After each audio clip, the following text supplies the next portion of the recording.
All right, welcome to the Fall Asleep Fast course. I'm so excited to help you be able to improve your sleep and ultimately improve your life, have more energy, and get more things done. And in this very first lesson, we're going to cover some basic things that you need to know about in order for you to be able to get the most out of your investment in this program so that by the end of it, you actually get what it is that you came here to get, which is the ability to fall asleep very quickly, effortlessly, without having to do much of anything at all. So let's begin. Now, to start, I want to talk about something that I teach to all of my students, and it's the 80-20 rule. And what this means is that in any course or program or thing that you're studying, 20% of the information will give you 80% of the results. So in this course, all I'm going to be focusing on is giving you that key 20% of the information that you need in order for you to get the most results as quickly as possible. Because when it comes to sleep, there's unlimited amounts of information that we could be talking about, and we could go on for hours and hours and hours about all kinds of things that are completely irrelevant to you being able to fall asleep fast. So I promise in this course to stay focused on only that key 20% of the information that you need. So remember that as we go forward. Okay, now anytime you're learning something new, it's always going to be a matter of taking 2 steps forward and 1 step back.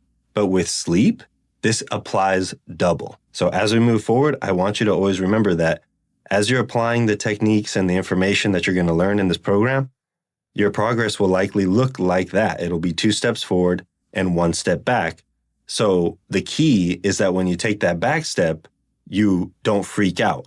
You realize that it's part of the process. And you understand that even though you took 1 step back, you still took 2 steps forward. So that's progress. And the more you can become comfortable with that occasional back step, the less and less it will affect you, and the more confident you'll become.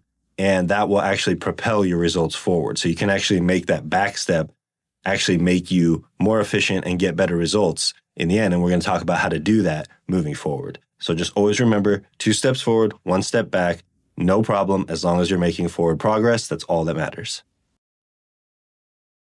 Now, by the end of the course, the goal, of course, is for you to be able to fall asleep fast.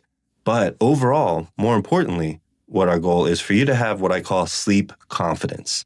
And sleep confidence is when you arrive at that point where you are 100% sure in your ability to fall asleep, so much so that you don't even think about it anymore. Your bedtime comes, you go lay down, you fall asleep, you stay asleep through the night, you wake up feeling great, and you don't think about it. That's how good sleepers sleep. They never think about, okay, how am I going to fall asleep? How well am I going to sleep tonight? They just simply go to bed, fall asleep, and then wake up the next day and continue on with their life without ever thinking about sleep at all because they're confident in their ability to sleep, or they've just never even thought about it. So our goal is to get you to that point of sleep confidence where you no longer think about sleep. It's just something that happens automatically for you, and you can move on with the rest of your life. Now, very importantly, I want to talk with you about the concept of self-forgiveness, because many times when we have sleep issues, we tend to get down on ourselves. We tend to beat ourselves up, maybe say mean things to ourselves, or just treat ourselves poorly overall. And this can become worse once you're really tired and have a lot of fatigue, because anyone who's tired will automatically become more aggressive towards themselves and others. So one key thing to remember throughout this entire course is self-forgiveness. And I want you to start right now forgiving yourself for anything you may have said to yourself or did to anybody else, or for any negative emotions that you've attached to this whole problem of not being able to sleep well. And I want you to be able to say to yourself, you know what, right now, no matter what happened in the past, I forgive myself, I forgive everybody else who was involved in this, and I'm going to start with a clean slate moving forward. I'm not going to blame myself, I'm not going to blame anybody else. And I'm just going to have an open mind and an open heart and start fresh right now. So keep that in mind as we move forward. Okay, with that said, we've reached the end of the first lesson. Hopefully that was helpful for you. Just some basic things to keep in mind to help you get the best results possible in the rest of the course. And I look forward to seeing you on the next lesson. All right, welcome back. In this lesson, we're going to talk about how sleep works and the root of most sleep problems. So the first thing you need to know about how sleep works is that sleep is automatic. It is a passive process that we actually can't cause to happen. We can't consciously say, okay, now I will fall asleep. It doesn't work that way. It's something that happens to us when we're in the right conditions. And we're going to learn what those conditions are in the rest of this course so that you can facilitate sleep to happen very quickly. But just know that it's not something that you can force to happen. And a major problem that people have with insomnia and not being able to sleep well is they try and make it happen. They try and go to bed early, or they try to use different sleep hacks or tricks or techniques or take supplements or drugs to make themselves fall asleep. And the problem is the more you try and make it happen, the harder it is to actually fall asleep in the first place. And we're going to discuss why that is. But just know that sleep is a passive process that happens to us when we're not paying attention. And that's why you don't actually notice when you fall asleep. You only notice when you wake up and you go, wow, I didn't realize I had fallen asleep. And that's why they call it falling asleep rather than jumping asleep, right? It's something that occurs outside of our control that our body does when the right conditions are met. So we're going to talk about what all that means and how to take advantage of it moving forward throughout the course. The next concept you need to know about is called sleep drive. And this is a process that occurs in your body automatically from the moment you wake up till the moment you go to sleep again. All right. And scientifically, what's happening is certain chemicals are building up in your brain as the day goes on. And the longer you're awake, the more of that buildup happens. And eventually, it gets to a point where the brain says, okay, it's time to sleep now to clear this all out. And it starts to create what's called sleepiness in your body, which is when your eyelids get heavy, your head starts to nod forward. And it's a very distinct feeling. And it's really the first stages of sleep.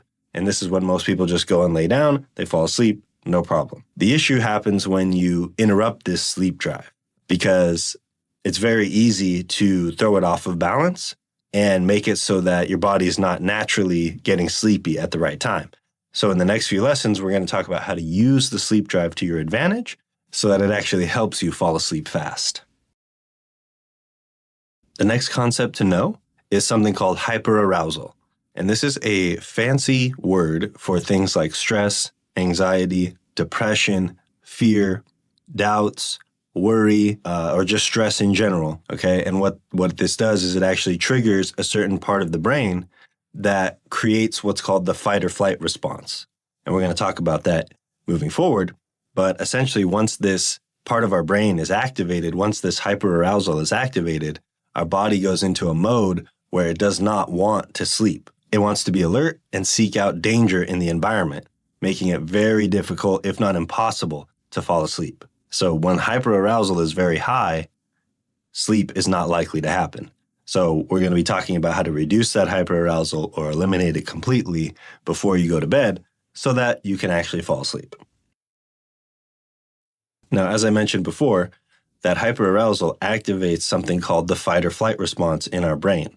And this is an ancient mechanism that was developed in the caveman era that essentially when the brain senses danger in the environment, such as a tiger or something trying to come and attack you, it will instantaneously take over your body. Okay, you have no conscious control of this, and it will cause you to either run, that's the flight, right? Or it'll cause you to stand and try and fight for your life, whatever it is that's attacking you. Or there's actually a third response as well, which is freeze, where you just won't move a muscle and you'll be completely still. And whatever the options that the body chooses, you don't have any say in that. This happens way before you even realize that it's happening. And this is an ancient mechanism that was designed to keep us alive and safe from danger. Now, in the modern day, we don't have tigers and things coming to attack us, but we have things like bills, family obligations, business obligations, sales quotas we have to hit, customers, employees, all these different things. The brain doesn't know the difference between the ancient stimulus, which would be like the tiger, or the modern stimulus, which is like the bills and the things that we have to focus on. All of these things trigger the fight or flight response the same way. And this is ultimately why falling asleep becomes very difficult. So keep in mind, as we move forward, you can probably think back to times where you had trouble falling asleep that you may have been dealing with this fight or flight response without even knowing it. The next concept I want to talk to you about is called sleep efforts. And this one is particularly sneaky.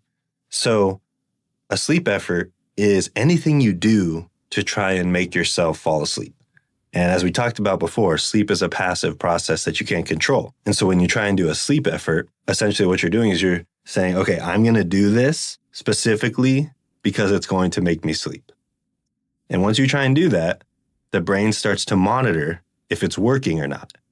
And that self-monitoring activates the hyperarousal, which then activates the fight or flight response, making it very difficult, if not impossible, to fall asleep. So this is a huge trap that we tend to fall in, because what happens is you have one bad night of sleep and you think, okay, no big deal. But then you have a second or maybe a third, and you think, okay, let me go look up online like what I should do about this.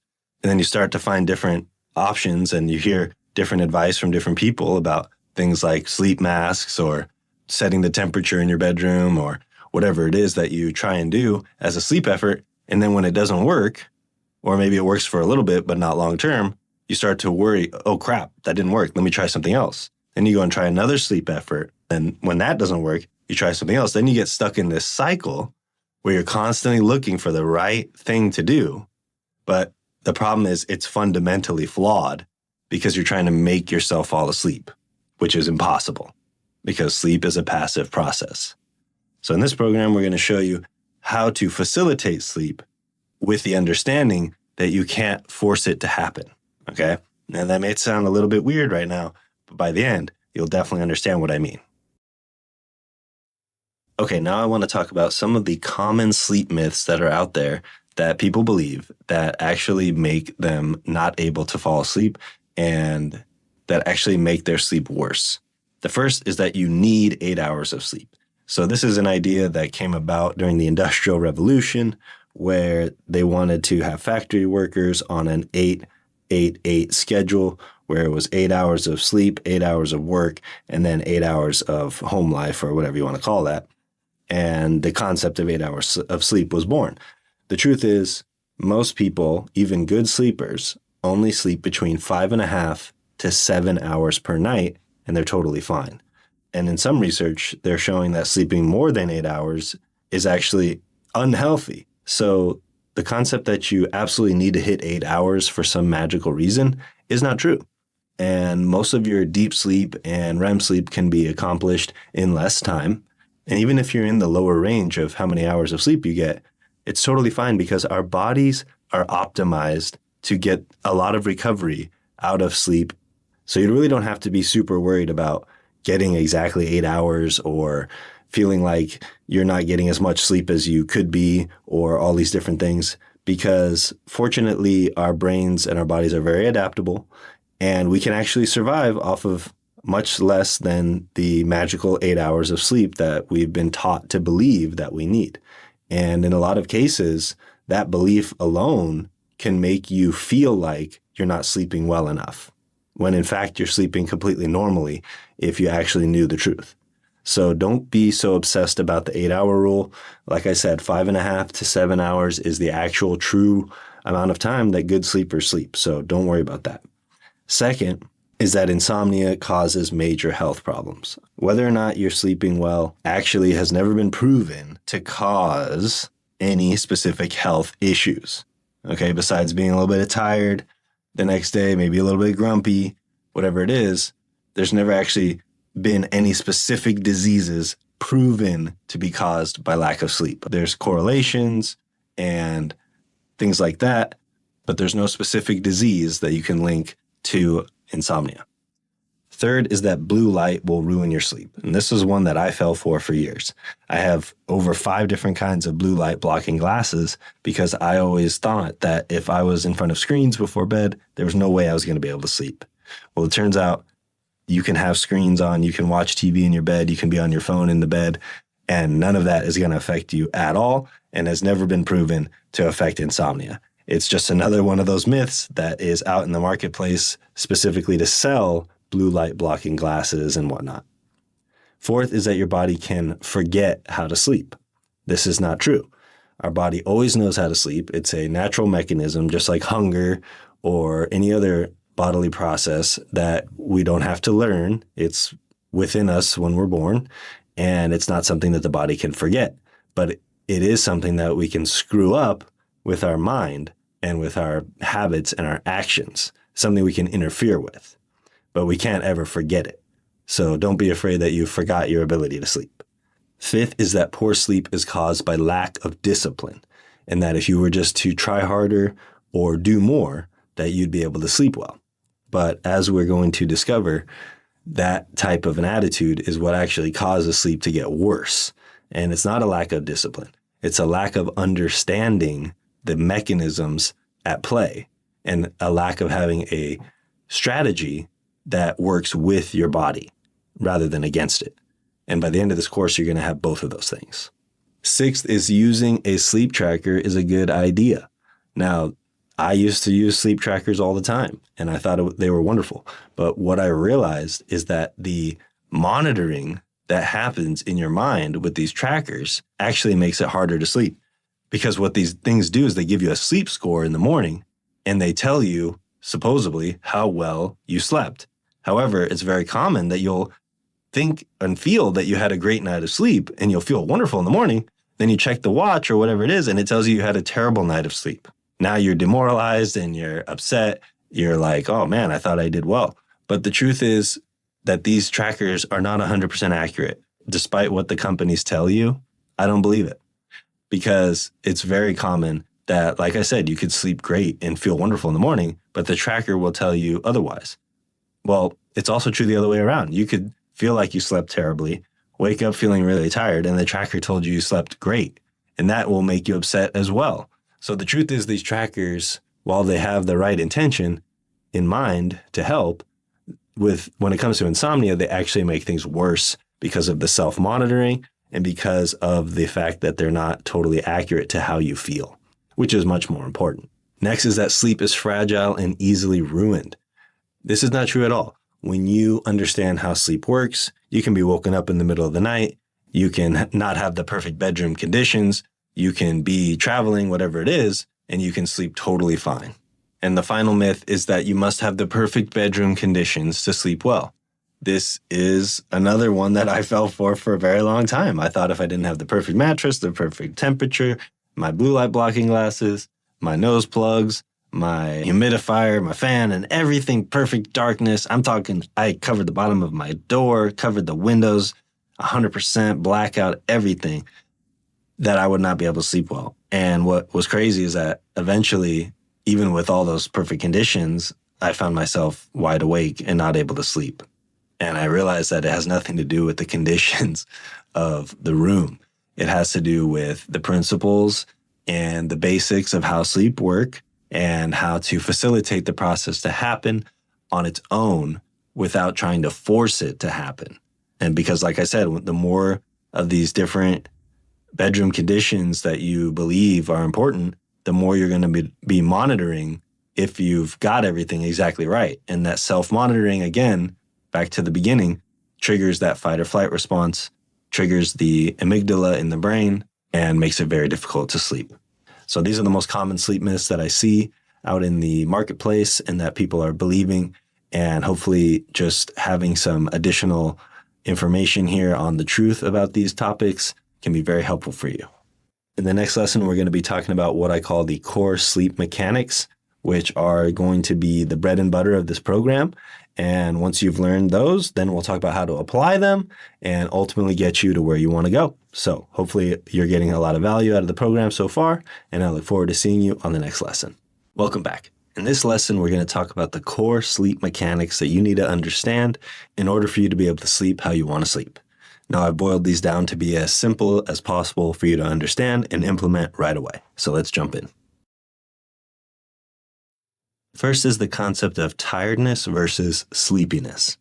Now, tiredness is a physical sensation that can happen, after a hard workout, after a long day of work. It's when our body feels drained and it's tough to move and, we just want to relax, right?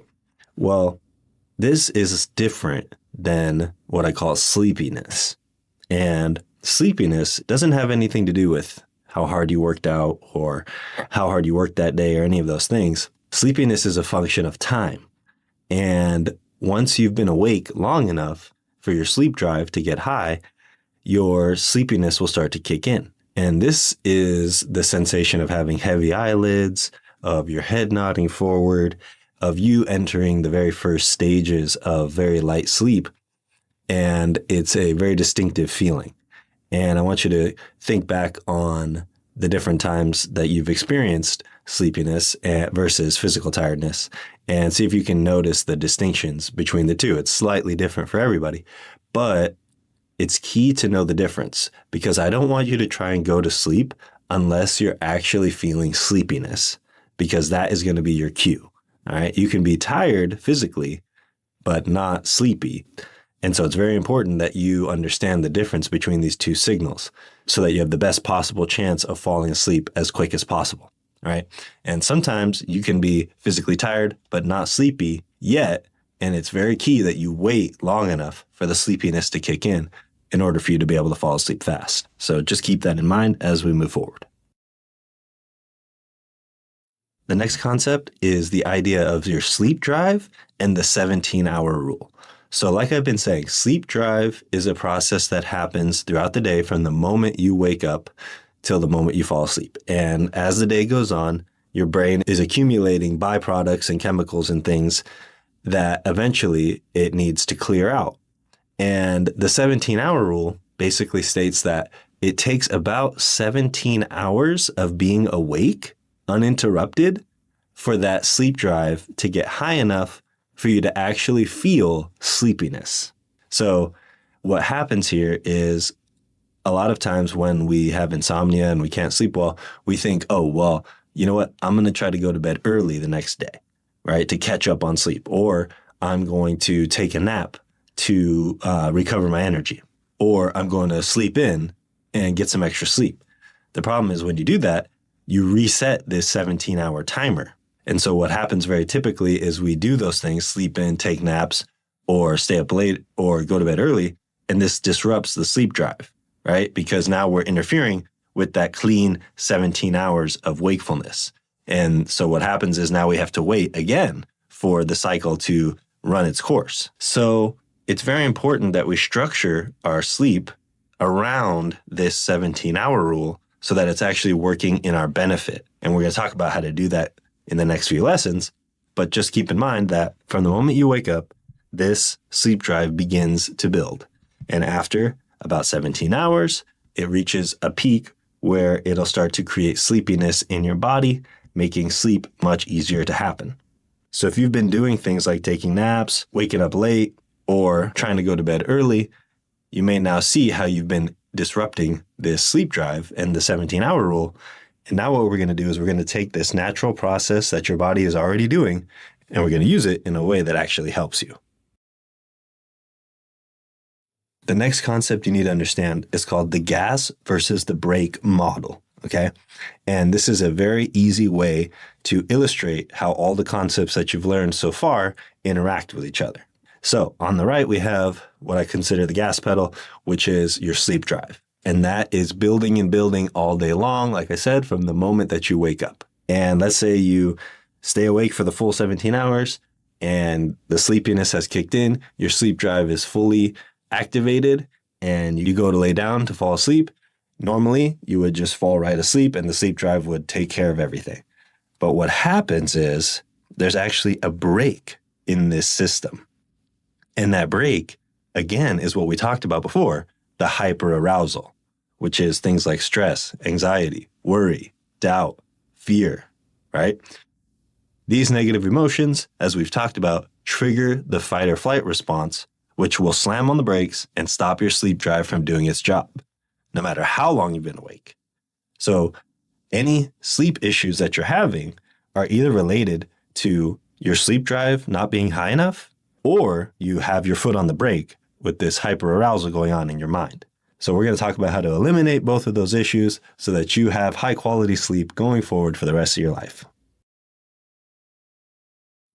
And lastly, we have the sleep window. Now, this is the time which you're going to be training your body that you want to be sleeping within. And it consists of a wake up time and a bedtime. And I'm going to teach you how to decide what your wake up time and bedtime will be in the next lesson. But keep in mind that this sleep window is going to ultimately be the time that you're going to use and teach your body every single day. Hey, this is the time frame that we are going to be sleeping in. And then outside of this sleep window, we're going to stay awake all day until the sleep window comes back around. And I'll teach you what to do when the sleep window begins and what to do when it ends so that you can keep this consistency and so that this will slowly over time retrain your nervous system exactly what you want it to do without any issues, without you having to put in any more effort. Once it's locked in, it's locked in. All right. So those are the core sleep mechanics that you need to know. And in the next lesson, we're going to talk about how to apply these mechanics so that they actually start giving you results. All right, welcome back. In this lesson, we're going to talk about how to actually prepare for sleep and how to apply all of the information that you've already learned in the previous lessons. So arguably, this might be the most important, but it wouldn't make any sense without the previous lessons, without the previous understandings being established first. So let's jump in and get started. Okay, now, in order for you to fall asleep fast, the first thing we need to do is craft your sleep window. Okay, and we need to craft it in a very particular way that makes sure of a couple of things. So the first thing we need to do is make sure that we design this sleep window in a way that will allow your sleep drive to be at a maximum before you actually even try to go to sleep. And the second thing that we do is we need to design it so that it's consistent and that it will work for you with your real life situation. So what you're going to do to start out is you're going to pick the time that you normally have to wake up at. So if you wake up at 6 a.m. for work or to take the children to school or whatever it is that you do, you need to pick your most common wake up time. Now, I understand during the weekends, it might be different during the week, but pick the time that works for you on most days. Okay. And that's what you're going to stick with for the next 30 days. So let's say, for example, that's 6 a.m. What you're going to do is you're going to subtract 7 hours from there. And that gives you a time of 11 p.m. So if your wake up time is 6 a.m., your bedtime, which we're going to talk about, you're not going to try to just go to bed at that time, but your, what we should call the beginning of your sleep window would be 11 p.m. And the same thing, if you wake up at 7 a.m., 12 p.m. would be the beginning. And if you wake up at 8 a.m., then 1 a.m. should be the beginning. And the reason why is because this gives us 7 hours of sleep, which is plenty of sleep, but it also will be able to control what's going on outside of the sleep window as well. Let me explain. So as we've talked about before, we know that it takes about 17 hours for your sleep drive to get to a maximum. And if we have 24 hours in a day and we subtract 7 for sleep, then that gives us the remaining 17 hours to make sure that your sleep drive will be at a maximum. Now, the way that we ensure this happens is that when your alarm goes off to wake up in the morning, you actually have to stay awake, okay? You cannot go back to sleep. You can't be taking naps. You can't be sleeping in, okay? You can't do any of those things that would disrupt that 17 hours. Now, once you wake up, it's okay to stay in your bed and relax, go on your phone, do whatever you want to do, but you cannot go back to sleep, okay? Because if you go back to sleep, like I said, it's going to restart the clock on the 17-hour rule. And when your sleep window begins, you won't have reached the threshold that you need to be at. So the first key here is that when your alarm goes off for your wake up time, you actually have to wake up and stay awake. And I absolutely recommend that you use the same sleep window for every day of the week as closely as possible. If you have to make some adjustments, that's fine. Again, we can't be super strict about this because it could activate some of that hyperarousal. It could activate some of that self-monitoring. But the one thing that we do really want to pay attention to is waking up and staying awake. Okay, that's going to be very key. Now, once the 17 hours has passed and we reach the beginning of your sleep window, you're not just going to try to jump into bed and magically fall asleep instantly. It's not realistic. But what you are going to do is you're going to start your nighttime routine, okay? And I recommend starting this about an hour before your sleep window begins. And your nighttime routine is going to be different for everybody, but the goal of the night routine is not to force yourself to fall asleep or cause yourself to fall asleep. It's simply to enjoy your nights. Okay, so we're going to talk about in this next slide how to actually craft the perfect bedtime routine. Now, before we get into your bedtime routine, we need to talk about intention. Intention matters much more than the actual things that you do in your nighttime routine. Because if you do things at night with the intention of, say, tricking yourself into falling asleep or forcing yourself to fall asleep faster or whatever it is, if you're using the activity as a way to force yourself to sleep, it will backfire. And the example of this is, let's say you heard that taking a hot bath before bed helps you sleep, or someone in your family told you that that's what they do, right? But you don't actually really like taking hot baths before bed. You prefer to take a hot shower. But because you heard about this from somebody else, you think, okay, well, if that's going to work, I'll do it. And you take your hot bath, but let's say you don't actually enjoy taking hot baths and you just do it because you think it's going to work.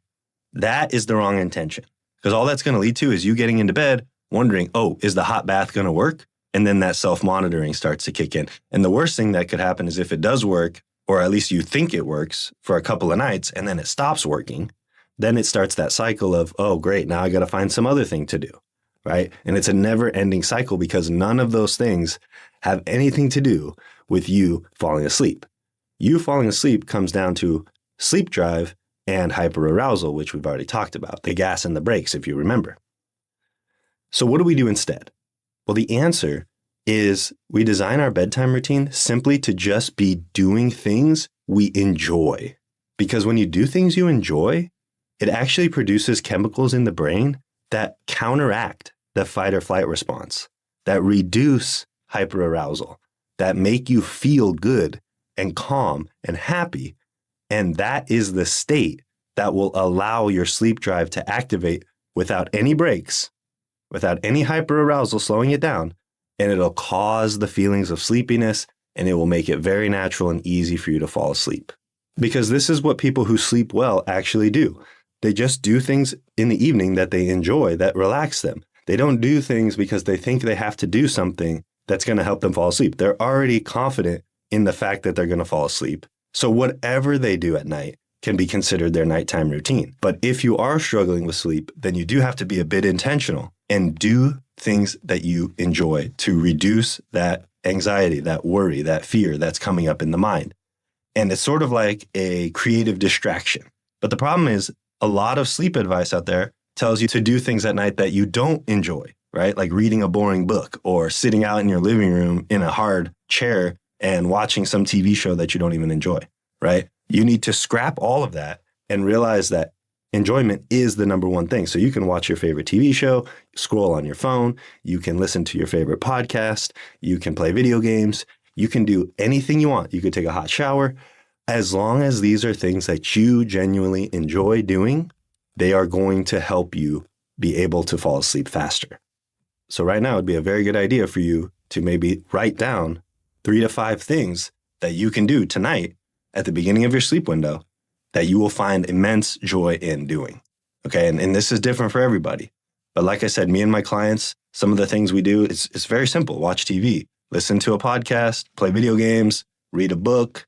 It doesn't matter what it is. It's just that when your sleep window starts, you're now only going to focus on doing things that you enjoy, that bring you happiness, that help you to relax, but not with the intention of forcing yourself to fall asleep, but with the intention of allowing your sleep drive to do its thing and waiting for that feeling of sleepiness to come upon you, at which time you will then go to bed. Now, if you go lay down and it doesn't happen right away and you're still kind of awake, then I recommend doing something you enjoy while you're lying in bed.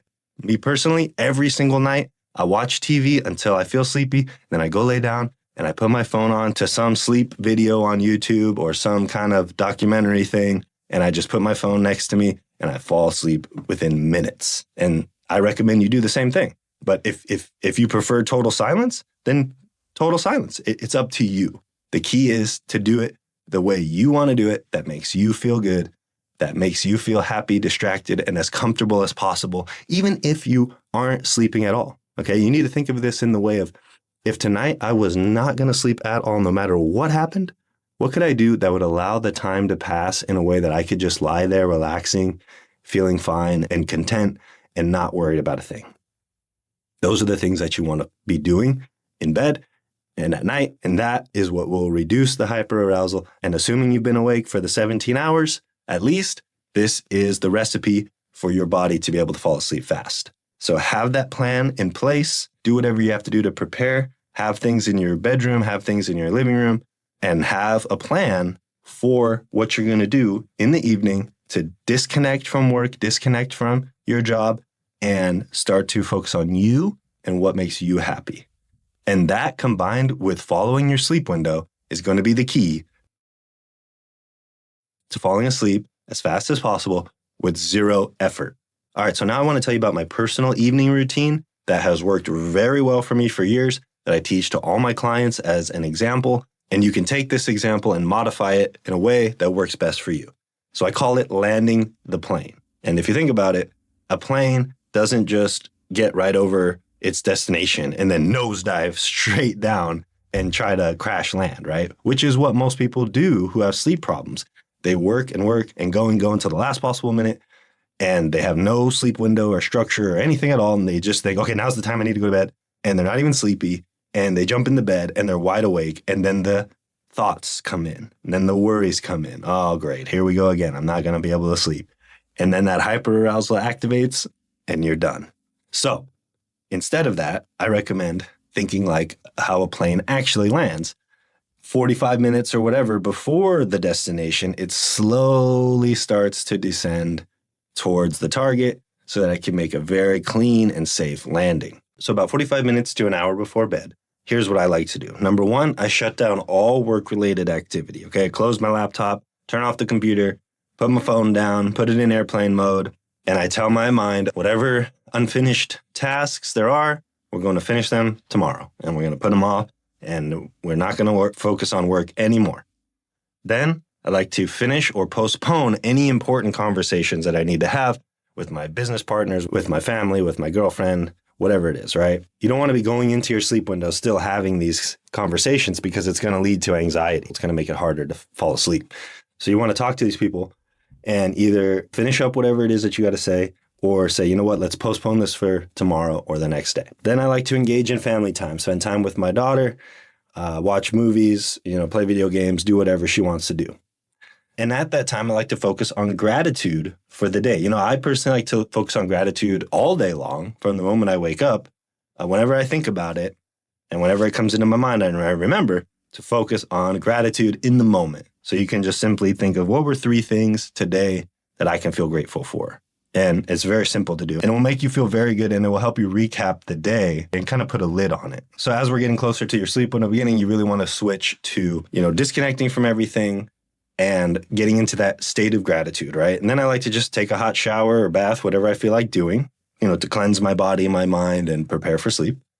Then what I do is I make sure that my bedroom temperature is set to where I like it. I personally prefer 68 degrees, but that's different for everybody. And that's just a comfort thing, okay? I'm not doing it as a trick to make myself sleep or something like that. It's just what I prefer the most. Then what I like to do is I like to plan tomorrow today. I have a little notebook by my bed with a pen, and I just write down the top 3 to 5 things that I need to get done tomorrow. So that way I'm not lying in bed thinking about those things, right? And it's written down in my brain, can say, okay, we got that handled. We know what we're doing tomorrow. No need to worry. And then after I do that, I stop checking the time. So it's very important that once your sleep window begins, you do not obsessively check the time to see, oh God, how long has it been since I've been laying here? Or how late is it getting, right? Because when you check the time in that way, it sets you up to feel anxiety and to feel worried about how late it is or how much or little you've slept or whatever it is. It's never a good thing, okay? So what I suggest is you simply set your alarm for the end of your sleep window. If it's 6 a.m., 7 a.m., whatever it is. You can double check it just to make sure that it's definitely set. Make sure you plug your phone in so that the battery doesn't die, right? And now you don't have to worry about the time anymore. Okay, you can flip your clock over. You can not have a clock in your room. You can put a cloth over the clock, whatever you got to do. And if you absolutely do have to check the time, that's totally fine as well. But obsessively checking the time just to see how long it's been or how long it's taking you to fall asleep or whatever it is going to be extremely counterproductive. So a major suggestion that I have for you is once your sleep window has begun, you do not check the time until the end of the sleep window and you're starting your day the next day as best you can. And now we get into the bread and butter of the sleep window. You're going to switch to doing only things that you truly enjoy. And you're going to do whatever you like to do that makes you feel good, that makes you feel happy, relaxed, and makes the nighttime enjoyable. Because a big part of insomnia and having trouble sleeping is that our mind and our body has associated not being able to sleep as a threat.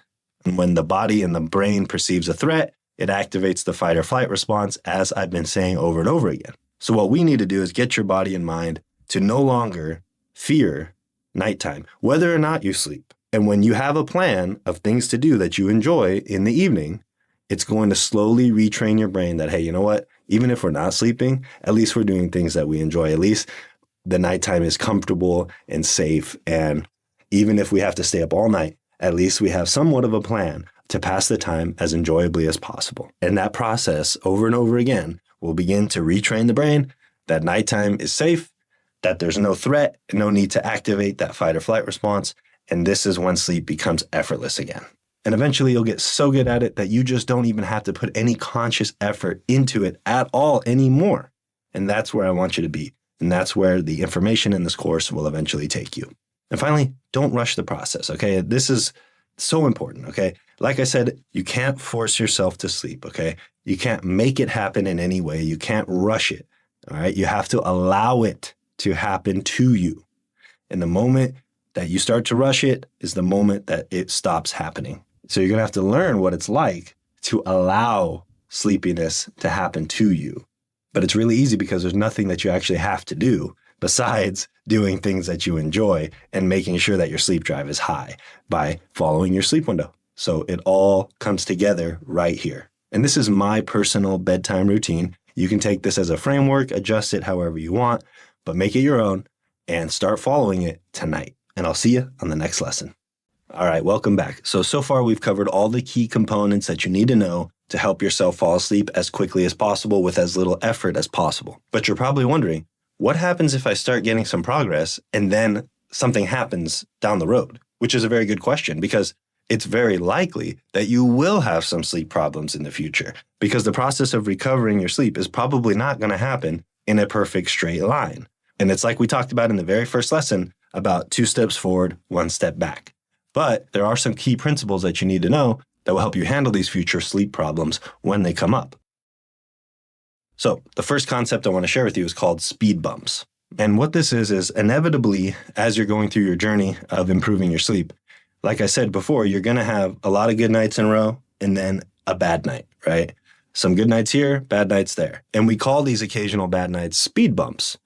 And the thing is, when you approach a speed bump in your vehicle, you don't stop and turn around and freak out and go home and say, oh crap, there was a speed bump in my way. No, you slow down and you carefully go over the speed bump and then you continue on your journey. Okay, so having the occasional sleep issue, especially at the beginning, is very likely.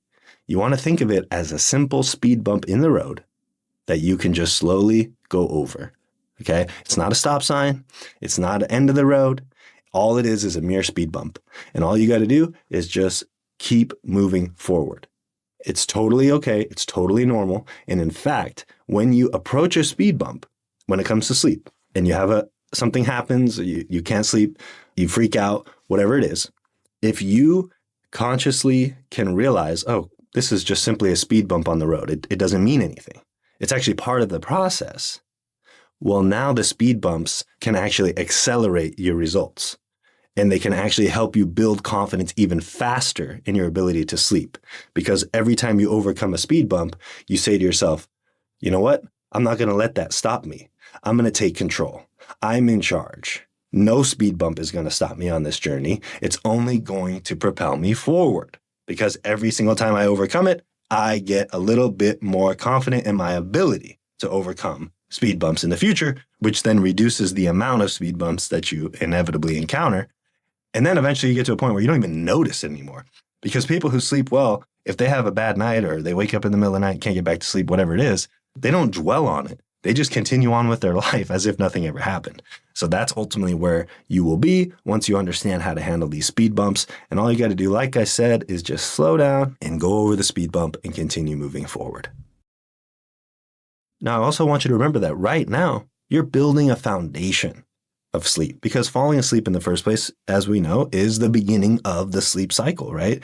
It starts from falling asleep to staying asleep and getting back to sleep if you have to, which I cover in another one of my courses, which is called Stay Asleep All Night. So if you want to learn more about that and how to apply these principles to the rest of the night, then you can check out the details for that program below. But right now, what we're doing is we're building a foundation of sleep, because like I said, falling asleep is the first part of the process. And I want you to remember that the taller a building goes, the bigger and deeper and stronger the foundation needs to be. So when the speed bumps come, just remember that this is all part of you laying a foundation. And right now, you're not building the skyscraper, okay? That's going to come. Right now, you're just working on the base layer, the foundation of your sleep confidence. And this is the most important part because this is the beginning of your journey. So just realize that every single night is you pouring a little bit more concrete into that foundation. And every time you have a problem and you overcome it, that just adds a little bit more to that foundation and makes it a little bit stronger, a little bit bigger. So that ultimately one day when you go to build your building of sleep, it will have the strongest, deepest, sturdiest foundation possible to build upon, and it will stand for the rest of your life. So that is the concept of building your foundation. Now, another thing that is so key and so important to keep in mind during this process is love, forgiveness, and kindness. And this is for you and others in your life. So it's very important that you love yourself and that you love others, that you forgive yourself for any issues you've had with sleep so far or any negative things you've said to yourself or whatever it is, and forgiveness for others who maybe pissed you off about something or got mad at you because you didn't get something done and you're dwelling on it or whatever it is that's causing you to be up late thinking about. Just forgive that person. Forgive yourself. And then finally, kindness. And most importantly, self-kindness. Because when we have trouble sleeping, it's very common for us to beat ourselves up about it and to blame ourselves and to think something's wrong with us. But nothing is wrong with you at all. You need to change all that and start treating yourself well and telling yourself nice things and doing things for yourself that are good, that you enjoy. And that is self-kindness. And if you live your life focusing on love, forgiveness, and kindness for yourself and others, it's going to make a huge difference in your ability to sleep. Because when you go and lay your head on the pillow, if what's on your mind is love, forgiveness, and kindness for yourself and the world, you're going to feel so good and so relaxed, and your sleep drive will be completely unblocked and will just make the process so much easier. So constantly remind yourself, am I being loving? Am I being forgiving? Am I being kind? And most importantly, to myself. So keep in mind as you move forward, anytime a speed bump comes up or you have some type of an issue, just revert back to love, forgiveness, and kindness. Awesome. So you've reached the end of the Fall Asleep Fast program. Hopefully you learned a lot. Hopefully you got a lot of new insights and things that will help you dramatically improve the quality of your sleep. In this lesson, I just want to talk about some next steps to keep in mind that will be important to you going forward. First is that always remember the most important thing you can do is focus on the basics. Okay. Like I said in the beginning, there's a million different things when it comes to sleep that you could look at and track and monitor and all this different stuff. But the truth is it always comes back to the basics, okay? Which are sleep drive, right? Which is the body's natural drive that produces sleepiness after 17 hours or so. Hyperarousal, which is things like stress, anxiety, worry, and doubt and fear that goes on in our mind that will actually stop the sleep drive from working. The sleep window, which is the bedtime and the wake up time that we have set for ourselves. And we're going to remember to wake up at our wake up time and stay awake. And when the sleep window begins, we're not going to rush into bed, but we're going to start doing things that we enjoy until we feel sleepiness.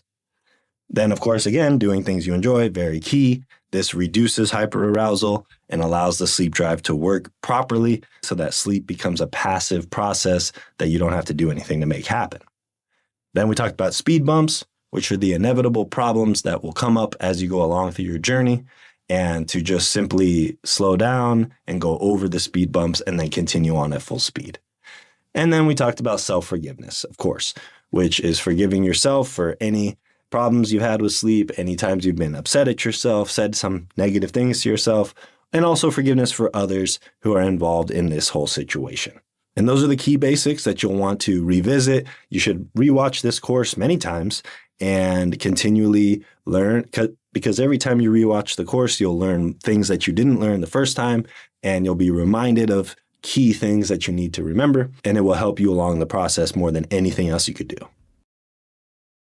Now, if you're interested in taking this to the next level and you're looking to permanently fix your insomnia, not just be able to fall asleep fast, but be able to stay asleep all night, get back to sleep if you happen to wake up, and actually know what to do in all situations of sleep and insomnia, and become a master of sleep and really build that skyscraper of sleep confidence as high as you could ever want it to be, I recommend you check out my Bulletproof Sleep program, which is in the notes below. That program covers all other aspects of sleep, including falling asleep, but in much greater detail. So if you're interested in that, I recommend you check that out below. All right, welcome to this bonus lesson in the Fall Asleep Fast program. It's called Clearing Negative Emotional Charges Around Sleep. Okay, so what I'm going to do is I'm going to just walk you through a process that I use and that my clients use to help clear out negative emotional blocks that come up when you start to think about sleep or the problems that you've been having with sleep. And this will help you to reduce the hyperarousal in your mind at night. And you can actually use this process for anything in your life, but here we're going to keep it focused on sleep. Step one is to define your target. Okay, so let's say, for example, you're just going to target insomnia as a whole, right? So if you just think about insomnia, if it makes you feel a certain way, if it brings up anxiety or something like that in your body, then that's perfect. Okay, I want you to just think about, or it could be like the last time that you had a really bad night of sleep, or whatever it is that's coming up for you is just fine, but just pick one thing to work on right now that actually creates an emotional charge for you. And now that you've got that thing in mind, I want you to rate on a scale of 1 to 10 how intense the emotional charge is, and then write that down. So let's say, for example, you're focusing on the last bad night that you had, and it brings up a charge of about 8, right? You'd write those two things down. The next step is to make a list of 20 hidden benefits and benefits of benefits that came from that bad night. And I know this sounds crazy, but the reason why we're doing this is because your brain has associated all kinds of negativity to that target that you've chosen. And if you think about polarity, like electricity, it exists on a spectrum of negative to positive, right? And in the middle is the balance that we're looking for.